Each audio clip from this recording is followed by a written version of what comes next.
DegloireSpace signing in. One of the topics that I hear often is race, and different races always complain about where they're at. So you got some who are seen to be on top of the food chain, and some that are more in the victim, and you got everything in between. Now, what I want to say today, if you deal with some form of racial issue, and here I'm not talking about an outer one, so I'm not talking about somebody, being racist to you, not like that. Rather, you being racist to yourself. Let's get that straight. What does that mean? I am part of a race, and I feel like other races are superior to me. I am part of a race, and I feel like if I was another race, I had been better off. I am a part of a race, but my race, I'm embarrassed from it, etc., etc. So basically you feel that your race is your insecurity. That can happen for many reasons. One, we got stereotypes. Two, representation in the media. Maybe your race wasn't the one that is the cool race right now. This is something to understand. In the media, at different points of eras, we get certain races become the cool thing to be. I remember growing up in the 90s, there was like a Jamaican phase where all the songs were coming in. There was a lot of movies with that theme. And then that went away, and then we got the Latin scene. And the Latin scene was basically everybody now wanted to grow their hair and play some guitar, and that was what was popular. Let's just say late 90s, early 2000s. That's when the songs like Enrique Iglesias and Mark Anthony and what was that other song? Where do you go, my lovely? That was that era. And I remember everybody around wanted to identify somehow with those races or nationalities, whatever you want to call it. Of course, there's a part of us when we're young, whatever's famous, we want to identify with that. The problem is, we don't stay young for a long time, and once you're out of school and you're dealing with the world, it's clear that you're not part of that race. But now you have a dilemma. In your head, you've formed an image that your race is inferior.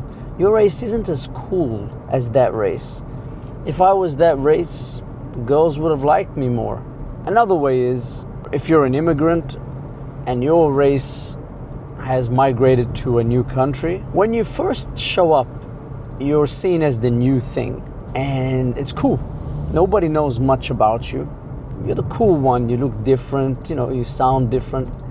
But sooner or later, there's gonna come a lot of people. Usually, your people will migrate, and then your race is probably gonna get stereotyped somehow.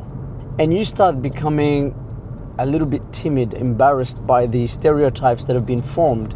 Your race could be flocking to certain jobs, and now you feel like, oh, I'm doing that job too, so what do I do?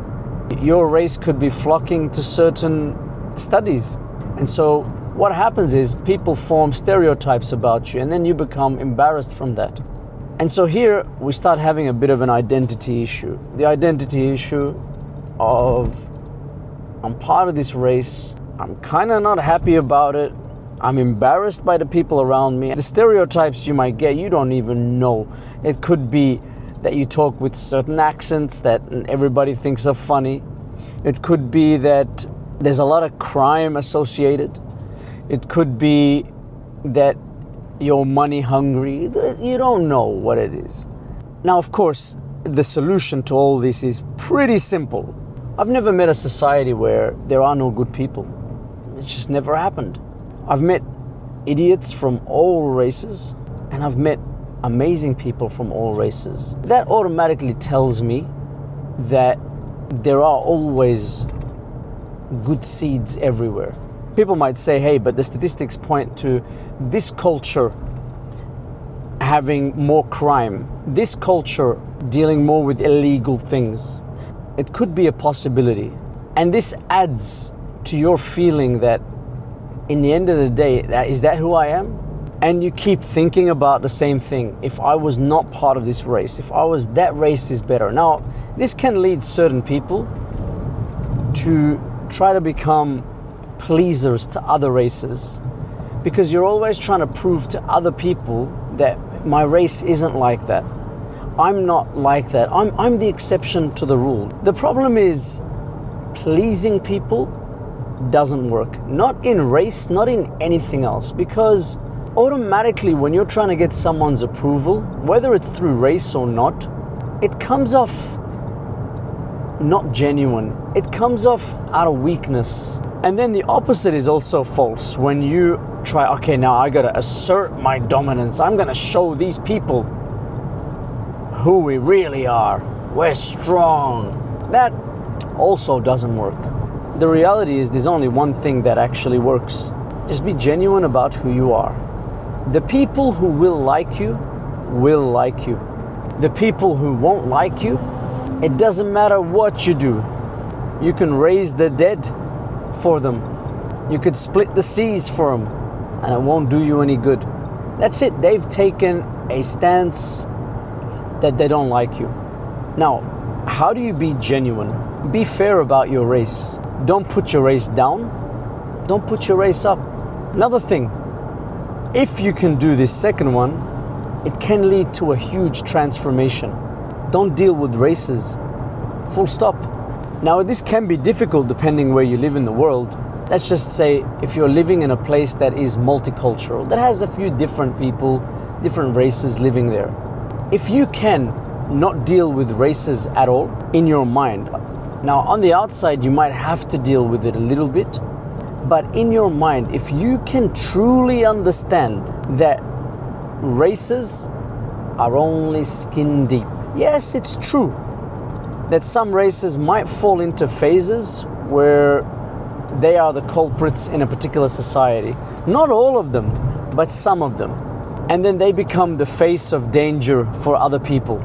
And the problem is, the more that happens, the more it makes those people want to become like that, because they start acting defensively. And that's something you got to be careful when you're being dealt with through race. Don't be defensive. Just be genuine. Defensive means you're trying to justify yourself all the time. The moment you do that, you end up being the weak one. Don't justify. Be. Acting through race is a lower card played by human beings. Acting through merit is the reality, because I guarantee you, read through any war and you will find that there were people who were absolutely barbaric, and there were some people from the same races that were good to people of other races. If you read about World War II, you'll find that there were some Christians who were helpful to the Jews and who assisted the Jews. And there were some who were not. And here I said Christians, I should have said Europeans. Some assisted and some did not. You'll find the same story everywhere.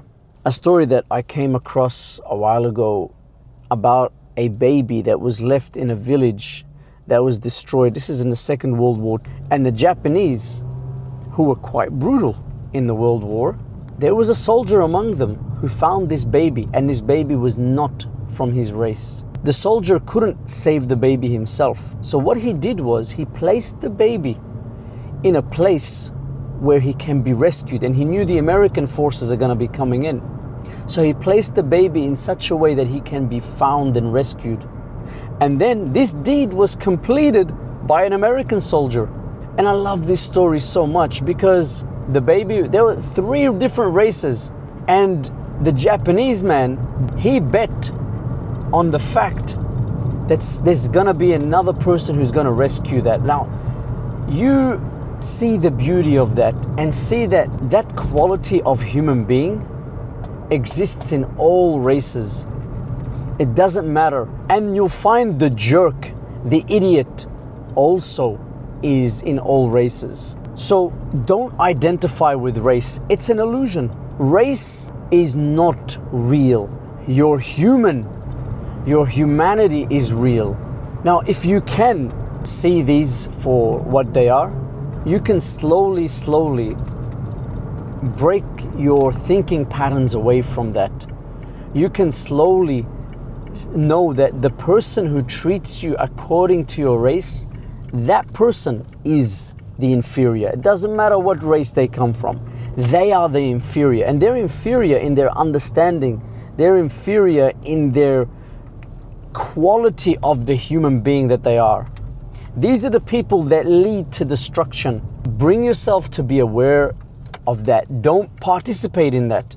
Yes, true, that we're gonna get phases where your race will be the culprit of something.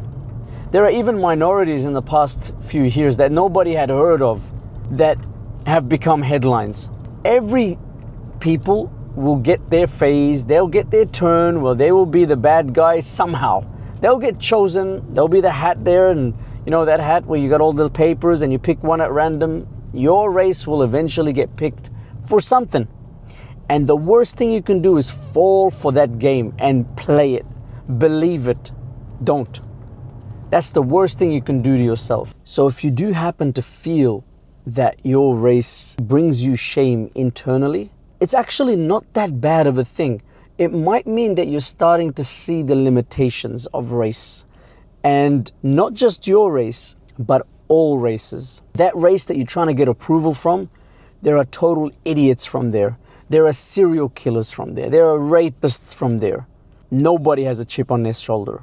Now, once you can see this, you can start seeing the ridiculousness of race. And you can start planting the seeds for a future where you look forward and know that race does not define you. Yes, there are people who will throw things your way, but it's just a phase. It'll pass out eventually. I remember an actor, his name was Jim Brown. He was in the 70s where actors that were not white took the lead. Jim Brown was one of the first action heroes. When he was being interviewed, the man asked him about racism. And one of the things that he said was, there are two types of racists to him. One of them is straight in your face, and the other one is the one who's being extra polite to you. And Jim Brown says, hey, I don't want someone to be nice to me. What I want is someone just to treat me as a man. That's it. Treat me as a man. I'm a man in front of you. You look at me. Am I a good person or not a good person? That's it. And that is the core message. He, by saying that, summarized it. That word, you can apply it to someone like Bruce Lee. He did the same thing. Bruce Lee was at a time where stereotypes about his race were all over the media. And Bruce Lee refused. He didn't want to just wear those, those hats, I'm not sure what they call them, and just play chop suey. And he didn't do that. Bruce Lee said, no, that it does not represent me. And he was genuine about it. And Bruce Lee has become timeless, inspired many people of all races. And the key to that was his genuine approach. That was the key. Your ticket as well is going to be that genuine approach. Just be who you are. Not inferior to anybody, not superior to anyone. Do your thing, and by doing that, you will find your people from all races. There's going to be another genuine person in the other race that will look at you and go, hey, I just found a fellow genuine human being. DegloireSpace, signing out.